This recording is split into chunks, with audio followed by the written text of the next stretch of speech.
Bonjour et bienvenue dans Passionnés de Novelas. Dans cette nouvelle vidéo nous allons parler de Betty Faria, l'amusante Elvira dans Le Prix du Désir. Mais avant de commencer, abonnez-vous et activez la cloche de notification pour ne pas rater nos prochaines publications. S'il vous plaît, n'oubliez pas d'aimer la vidéo. Les amis, si vous aimez le travail que nous faisons, alors s'il vous plaît soutenez-nous avec le super thanks. Vous pouvez suivre la série au complet dans le site de seriennovela.com.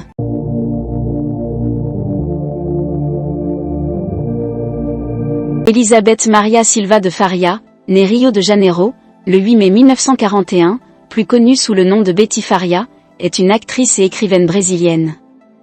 Reconnue comme une icône de la télévision brésilienne, elle atteint l'apogée de son succès dans les années 1970 lorsqu'elle joue dans plusieurs feuilletons et programmes de Rede Globo. Elle a déjà reçu plusieurs prix, dont 2 APCA Awards, un Kikito du Festival de Gramado et un Candango du Festival de Brasilia, en plus d'être nominée pour le trophée Imprensa de la meilleure actrice. Betty est née à Copacabana, un quartier de Rio de Janeiro, au début des années 40. Elle est la fille unique du militaire Marçal Moura de Faria et de la femme au foyer Elsa Gonçalves Pereira da Silva. En raison du travail de son père, elle a dû changer de ville à plusieurs reprises jusqu'à l'âge de 12 ans, notamment à Pelota, dans le Rio Grande do Sul, et à Sao Paulo, dans la capitale et à Lorena. Être fille unique n'était pas une option pour ses parents. Après la naissance de Betty, sa mère, Elsa, est tombée enceinte à plusieurs reprises, mais ses grossesses n'ont pas abouti. Dans une interview, l'actrice raconte qu'elle s'est toujours sentie très seule parce qu'elle n'avait pas de frères et sœurs, notamment parce qu'elle changeait constamment de ville. Alors qu'elle était encore enfant et qu'elle vivait à Lorena, sa mère l'emmena dans un cirque qui avait ouvert boutique dans la ville. Là-bas, Betty a été enchantée par le spectacle et a décidé qu'elle voulait suivre la voie du théâtre. La fascination pour l'attraction était si grande qu'un jour, elle a tenté de s'enfuir de chez elle pour partir en tournée avec le groupe de cirque qui se trouvait dans la ville. Tout cela s'est produit alors que l'actrice n'avait que 4 ans. De retour à Rio de Janeiro, à l'âge de 6 ans, elle décide d'étudier le ballet.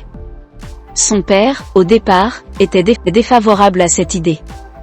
Cependant, elle a permis à la jeune fille de suivre des cours de ballet à condition qu'elle prenne également des cours de piano, ce que Betty détestait mais acceptait. Pendant 4 ans, elle étudie le ballet avec sa professeure Alexandra. À l'âge de 10 ans, elle doit à nouveau déménager. Cette fois, sa famille part pour Campo Grande, dans le Mato Grosso do Sul. Il n'y avait pas d'école de ballet là-bas, seulement des écoles de piano, au grand désarroi de Betty. Seulement 2 ans plus tard, de retour à Rio de Janeiro, elle reprend ses études de ballet. Elle commence maintenant ses études au prestigieux ballet de Rio de Janeiro, propriété de Dalla Lascar, où elle a étudié le ballet classique avec les Russes Marie Makarova, Pierre Clémou et Eugenia Feodorova. Elle s'oriente ensuite vers le ballet moderne, auprès de Nina Verchinina, puis entame des études de jazz, auprès de Jenny Dahl et Gio Smith. En réalisant que Betty serait intéressée à suivre les étapes menant à une carrière artistique professionnelle, son père a commencé à la taquiner à propos des cours de danse. Afin d'acquérir une indépendance financière, elle commence à donner des cours de ballet dans certaines classes de l'école de Sandra Diekens, danseuse étoile du théâtre municipal de Rio de Janeiro. À 16 ans, elle commence à gagner son propre argent en suivant des cours de ballet classique. Durant son adolescence, Betty se considérait comme une « fille rebelle ». Elle s'est enfuie de chez elle, a été surprise en train de fumer à l'école, est sortie dans des clubs de danse et est allée seule au cinéma, raconte-t-elle dans une interview. Elle était passionnée par les films musicaux mettant en vedette Marlon Brando. Elle faisait partie de l'équipe du ballet Dos Club, coordonnée par Sandra Diekens. Elle a joué du ballet classique et moderne, du jazz et des claquettes dans plusieurs clubs de Rio de Janeiro, toujours contre la volonté de son père. En raison des combats constants dans son pays, il a toujours cherché à obtenir son indépendance. Elle décide donc d'auditionner pour l'émission Noite de Gala, sur TV Rio. À l'époque, c'était le média qui payait le mieux les danseurs et leur offrait une plus grande visibilité. Elle a réussi le test et a fait ses débuts à la télévision en dansant dans l'émission Dans un escalier. En 1960, elle auditionne pour une grande comédie musicale, Skindo, créée par Sonia Shaw et son mari Bill Hitchcock, arrivé au Brésil réunissant une équipe de grands chanteurs de l'époque, comme Agnaldo Rayol, Moacir Franco et Madalena de Paula. Parmi plus de 50 candidats, Betty a été choisie. Elle a ensuite convaincu son père de lui accorder l'émancipation afin qu'elle puisse voyager avec le spectacle. Elle et la créatrice de la série, Sonia Shaw, étaient en désaccord. Pour cette raison, elle a fait ses débuts dans la dernière rangée du spectacle au Golden Room du palais de Copacabana. Le spectacle s'est ensuite rendu en Uruguay et en Argentine. Carrière 1960-1966, début de carrière et difficultés. Après ses débuts dans le spectacle Skindo, Betty est de nouveau invitée par Sonia Shaw à participer au spectacle Tio Samba, où elle gagne en notoriété avec quelques solos de ballet moderne. À cette époque, elle s'installe à Sao Paulo où elle vit avec quelques compagnons de la série. Au cours de la saison, elle s'est blessée au genou et a vécu une période difficile. Elle est ensuite retournée vivre chez ses parents à Rio de Janeiro et a subi une intervention chirurgicale. Pendant la période de convalescence, elle a contacté des connaissances de TV Rio pour chercher du travail et a obtenu un poste de présentatrice d'un programme journalistique de Fernando Barbosa Lima sur la chaîne. Parallèlement, elle auditionne pour une émission pour enfants diffusée le samedi et devenue Garota Kibon. Petit à petit, elle se remet de sa blessure et recommence à danser.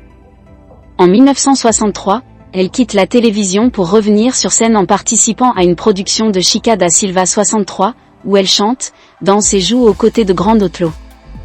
Avec ce travail, elle gagne en visibilité et est vue par Flavio Tamblini, qui l'invitait à participer au film O Beijo, basé sur l'œuvre de Nelson Rodrigues. En voyant une photo du film, son père a envisagé de poursuivre la production du long métrage. Lors d'une visite à Grand Otlo dans une clinique de rééducation, elle rencontre Vinicius de Moraes, avec qui elle s'est liée d'amitié. Elle l'a invité à participer à l'enregistrement de la chanson Canto de Hosanna. Elle a rencontré le danseur et chorégraphe Lenny Dahl, qui est apparu dans West Side Story à Broadway. Ensemble, ils ont participé à plusieurs projets, au théâtre et à la télévision. En 1964, elle rejoint TV Excelsior pour participer au programme Rio Rei, réalisé par Luis Carlos Mille Boscoli. L'année suivante, elle inaugure les émissions de TV Globo dans la comédie musicale Dick et Betty 17, renouvelant le partenariat de réalisation avec le duo précédent. La même année, elle participe également à une autre comédie musicale, Allô, Dolly, et une série intitulée TNT, où elle jouait une secrétaire. Au début de sa carrière, elle a subi de nombreux préjugés parce qu'elle n'avait pas eu de formation théâtrale traditionnelle, c'est pourquoi elle a toujours cherché à améliorer son métier en suivant des cours avec les professeurs les plus variés. En 1965, elle obtient un rôle dans la pièce à Innocente do Leblon, où elle ouvre une nouvelle facette de sa carrière vers la comédie. Ayant encore peu d'opportunités dans le métier d'actrice, elle découvre la production d'un film grâce à son ami Hugo Carvana.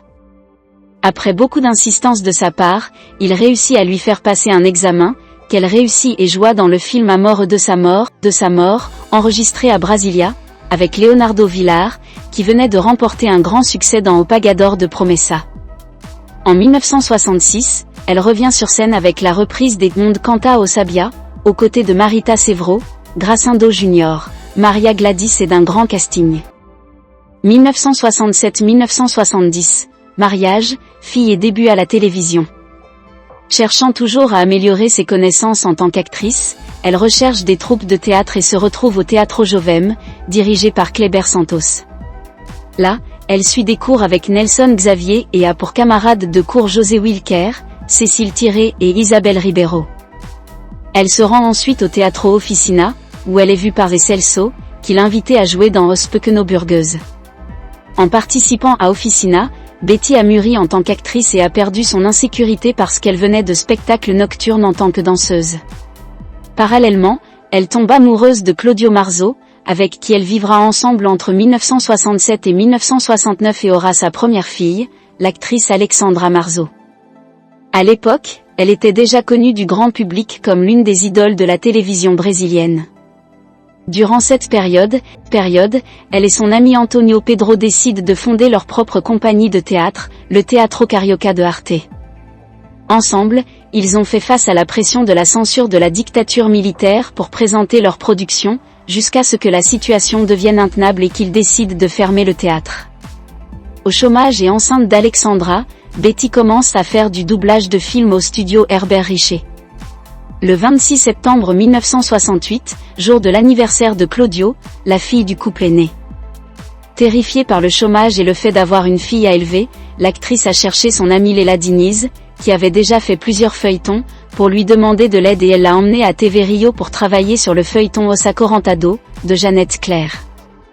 Dans l'intrigue, qui s'est déroulée en Jamaïque, elle a joué Sonia Maria. Cependant, la chaîne était au bord de la faillite et payait ses employés avec des appareils électroménagers. C'est alors qu'il décide d'ouvrir les portes des feuilletons sur la nouvelle chaîne TV Globo et, grâce à Fabio Sabag et Daniel Filio, il réussit à rejoindre une production déjà en cours, à Ultima Valsa. Depuis, elle participe régulièrement à des productions télévisuelles. Dans Rosa Rebelde, 1969, avec Gloria Menezes et Tarcisio Mera, elle incarnait une jeune fille et était la partenaire amoureuse de Claudio Cavalcanti. La même année, elle décroche son premier grand rôle, dans Vu de Nuova, dans le rôle d'un méchant. Dans l'intrigue, le protagoniste était Claudio Marzo, qui partageait son amour entre les personnages de Betty et Regina Duarte. En 1970, elle se fait connaître dans Pygmalion 70 dans le rôle de Sandra, une jeune femme pleine d'astuces. Pour sa performance, elle a remporté le trophée Elena Silvera, une récompense importante à l'époque, pour la meilleure actrice dans un second rôle. 1971-1979, consolidation de la télévision et du cinéma. Les années 1970 ont été très productives dans la carrière de Betty Faria. Elle commence à jouer dans 2 films underground, à Piranha do Asfalto, de Neville d'Almeida et Os Monstros de Babalu, ce dernier jamais vu par Betty, des Elise Visconti, tous 2 interdits par la censure fédérale. En 1972, elle revient à la télévision dans un projet moderne pour le créneau de 10 heures, au BOF. Cette œuvre est l'un des premiers grands rôles de l'actrice, où elle incarne Guillaumard, une veuve au fort attrait populaire et comique. En 1973, elle était à Cavallo de Hasso comme la méchante Johanna et a fait une apparition spéciale dans un épisode de la série Caso Verdad. En 1974, elle revient au théâtre dans une comédie musicale de Chico Buarque, Calabar, où elle incarnera le personnage d'Anna de Amsterdam. Produit par Chico, Fernando Torres, Fernanda Montenegro et réalisé par Fernando Peixoto, le spectacle était en pleine production mais a été censuré par le régime militaire, laissant toutes les personnes impliquées au chômage. Betty était déçue par la profession et ne savait pas comment réagir face à cette situation. Elle vivait dans un petit appartement avec sa fille, qui avait été acheté avec l'argent qu'elle gagnait en posant nue pour le magazine Playboy. C'est alors qu'une invitation est venue de Bruno Barreto, qu'il avait vu lors des répétitions à Calabar, pour jouer dans son film à Estre-la-Sobe. Incarnant une chanteuse de radio des années 1940, elle a reçu des éloges de la critique et a remporté le prix du film Air France de la meilleure actrice. Pendant la période de production du film, elle s'est rapprochée de Daniel Filio, dont elle est tombée amoureuse et s'est mariée plus tard, ayant son 2e fils, João de Faria Daniel. Après le désastre de la sortie de Calabar, Betty a décidé de revenir à la télévision. En 1974, elle joue dans O Espigao, gagnant en popularité avec son personnage Lazina. En 1975, elle participe à la première version du feuilleton Rock Santero, où elle incarnera la célèbre viuva porcina et est dirigée par son mari de l'époque, Daniel Filio. Cependant, le feuilleton n'a jamais été diffusé car elle a été censurée le jour de sa première. La production comptait 30 épisodes enregistrés et 10 prêts à être diffusés, mais elle a dû être annulée. L'ensemble du casting du feuilleton a été réutilisé dans le feuilleton suivant, le très réussi Pecado Capital. Avec le rôle de Lucina dans ce feuilleton, Betty a été la pionnière dans l'histoire mondiale des feuilletons en incarnant des jeunes femmes fortes et travailleuses, généralement travailleuses, populaires et vivant en banlieue, éliminant ainsi le vieux stéréotype de la fille sans défense et dépendante. Sur une idole. À ce jour, cette caractéristique des protagonistes est encore explorée par TV Globo et de nombreuses autres chaînes de télévision à travers le monde. Parallèlement, il joue dans la pièce Putz, avec Juca de Oliveira et Luis Gustavo. Après des succès au théâtre, au cinéma et à la télévision entre 1974 et 1975, elle décide de faire un voyage en Europe. À son retour en 1976, Jeannette Claire s'était écrit un personnage, la protagoniste du feuilleton du Havida. Elle faisait également partie du casting du film Donna Flor et ses deux maris. Lors de l'enregistrement du feuilleton, elle a fait face à une crise dans son mariage avec Daniel Filio qui a fini par entraîner la rupture du couple. Elle a été invitée par Gilberto Braga à jouer dans Dancing Days dans le rôle de l'ex-détenue Julia, mais elle a refusé le rôle, qui a fini par revenir à Sonia Braga, en raison de la récente séparation d'avec Daniel Filio, directeur du feuilleton. Dans les années suivantes, elle se consacre au cinéma, en tournant au Cortiço en 1978 et son plus grand moment au cinéma Bye Bye Brasil en 1979, un road movie enregistré dans différentes régions du Brésil. 1980-1988, Aga Viva, Partido Alto, Anjo do Arrabal des romances da Empregada. Dans les années 1980, Betty continue de connaître du succès à la télévision.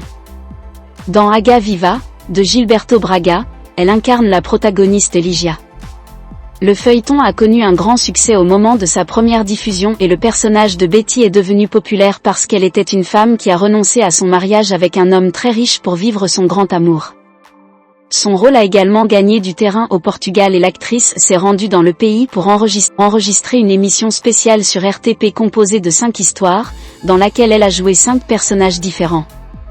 En 1981, elle est appelée au feuilleton Baila Comigo, où après plusieurs œuvres, elle ne joue plus le rôle de protagoniste. Cependant, son personnage était un sauvetage de Betty avec ses origines dans la danse. Dans la première moitié des années 1980, elle entame une série de partenariats avec l'auteur Aguinaldo Silva. Elle enregistre avec lui 2 émissions spéciales, Lili Carabina, qui deviendra plus tard un film, et Ahora do Carrasco. En 1983, elle incarne une veuve dans la mini-série Bandido da Falange, également d'Aguinaldo. Toujours en 83, elle enregistre le film O Bom Burguês qui, selon l'actrice, constitue un sauvetage de ses années d'activisme politique et de mouvement théâtral contre la dictature. La pièce Amor Vagabundo, mise en scène par Domingo de Oliveira, a également été présentée, dans laquelle Betty incarnait 2 personnages aux côtés de Roré Doria, qui, selon elle, était un terrible collègue. En 1984, nouveau succès d'audience.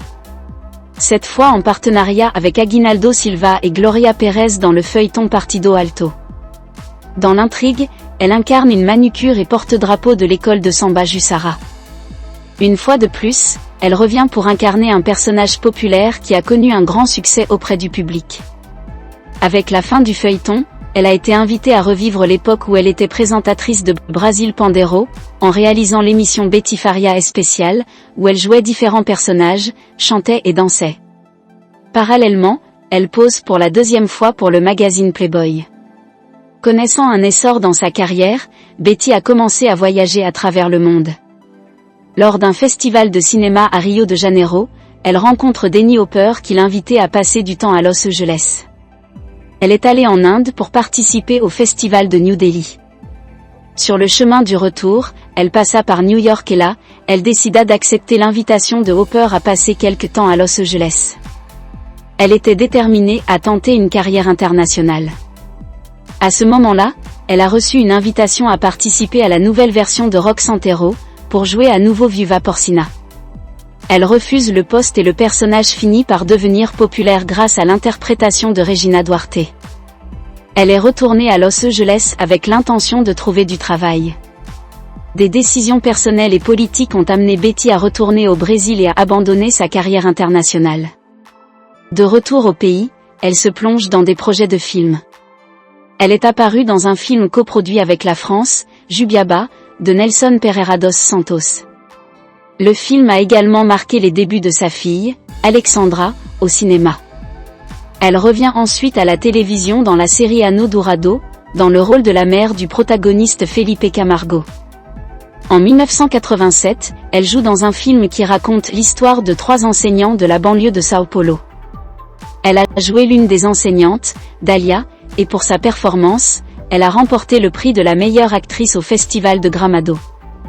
Elle a ensuite monté 3 autres films.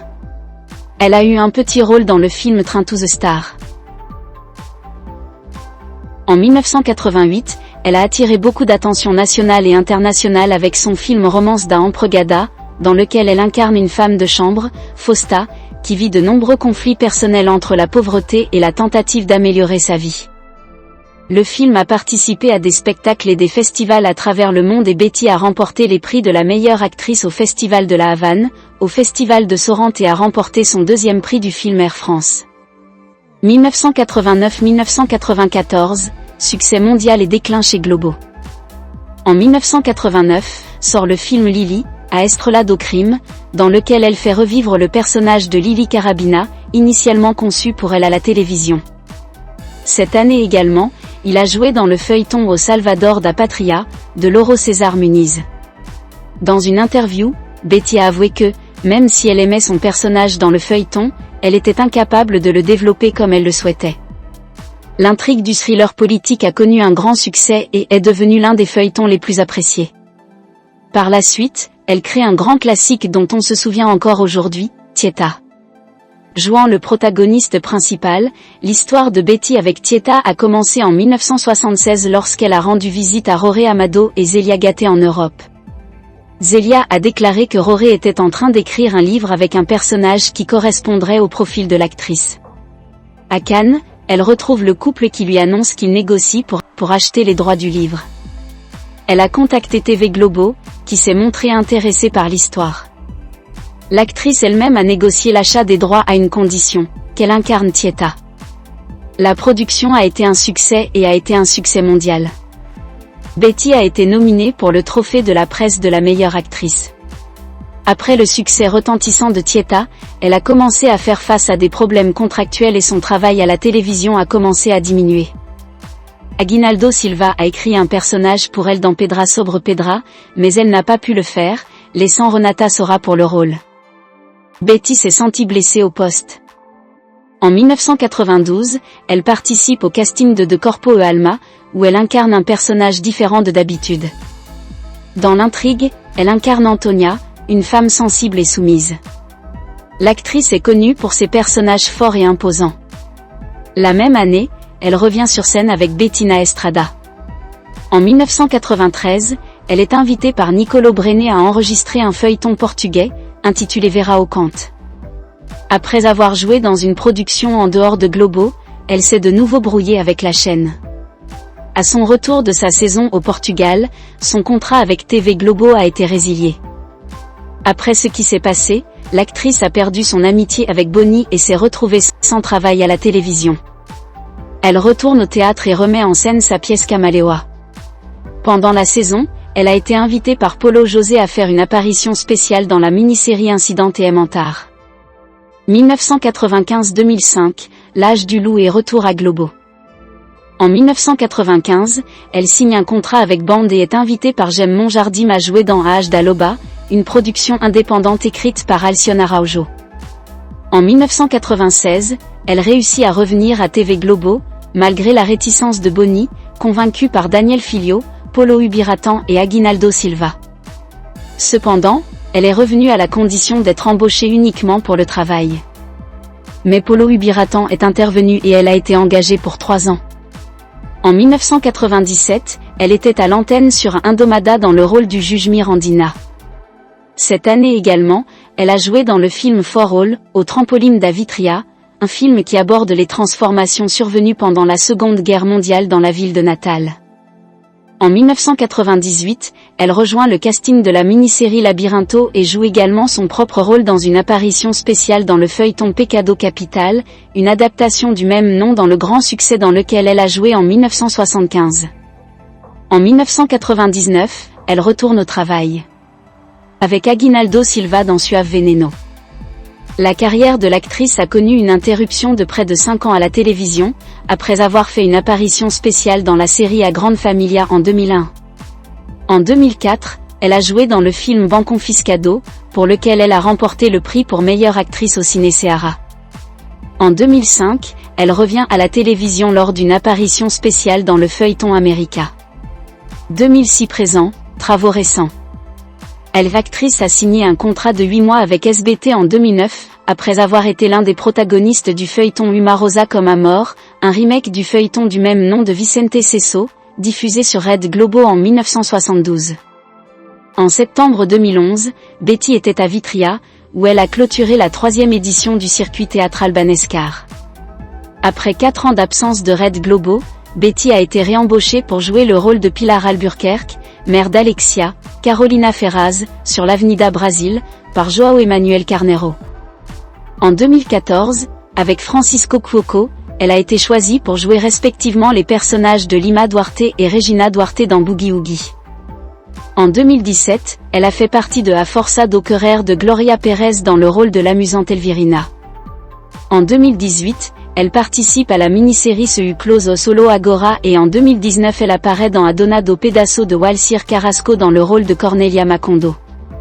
Vie privée.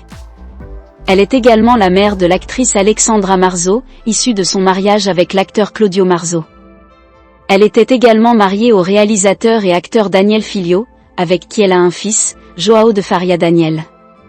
Betty est également la grand-mère de Julia, fille d'Alexandra, Antonio et les jumeaux Valentina et João Paulo, enfants de João de Faria Daniel.